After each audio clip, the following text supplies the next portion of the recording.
Hey everyone, in this video we are going to add the static columns to the data frame. So this is going to be our input data frame and this is the output that we want. Now you can see over here that we have added three static columns. So phone code is going to be 91 for all the rows that we have in a data frame. Country is going to be India for all the rows that we have in the data frame. Also we are going to add created at. So this is going to have the current timestamp. Okay, so let's quickly see how we can achieve this thing. So I have imported Spark session from the PySpark.SQL module. Okay, then I've created the Spark session as you can see over here. So using Spark session that we have imported over here, builder dot app name, given the app name, you can give any app name dot get or create. Okay, then I have created the sample data. So this is a list that I've created. Now you can see that it has two tuples. So two tuples means two rows. And how many elements do we have in the tuple? We have two elements in a tuple. So it means it has two columns. So the first column is the name column and the second column is the age column. Yeah. So we have created the data frame using create data frame method.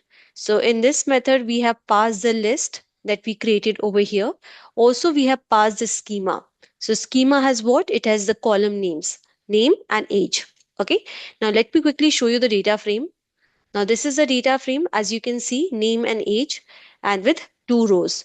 Okay. Now the first thing that we have to do is we have to add the phone code column. In order to do that, we are going to make use of a function let. So I'm going to import let. I'm also importing current timestamp.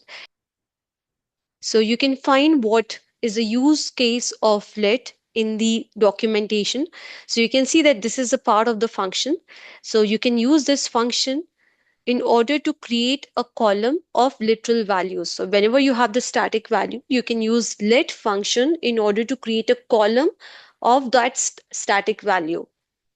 Okay, so we are now going to create the data frame. So I'll say df underscore new. And in order to create a new column, what do we use? We use with column. So with column, okay, the name of the new column. So the name of the new column is phone code. Okay. And what's the value of the new column? So the value of the new column is plus 91. But if I run this, this will give me an error. Okay. So I have to make use of let function in order to give a static value to this column phone code. Okay. So this is done. Let me quickly show you the new data frame that we have created.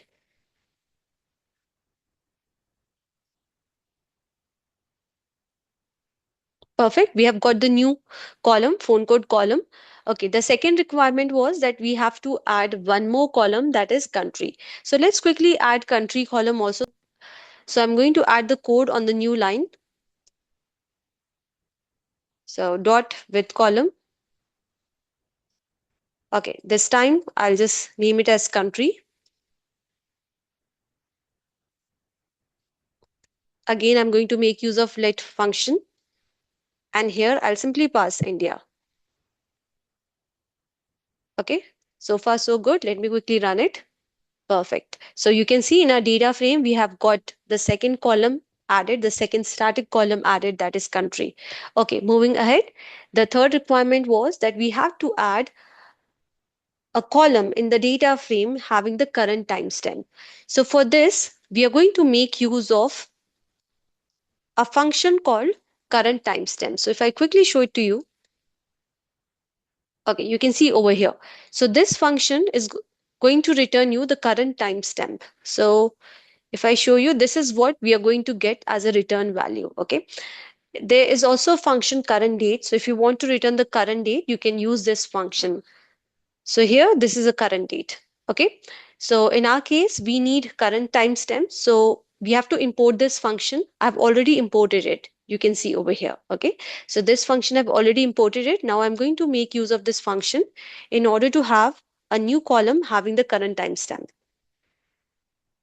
So I'll just write current time. Anything that you can write, that's fine. Okay. And this one, I'm going to pass as it is.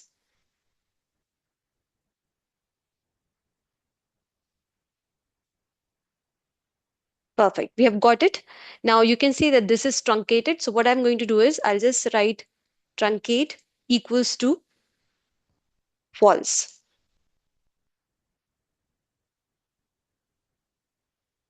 Okay, perfect.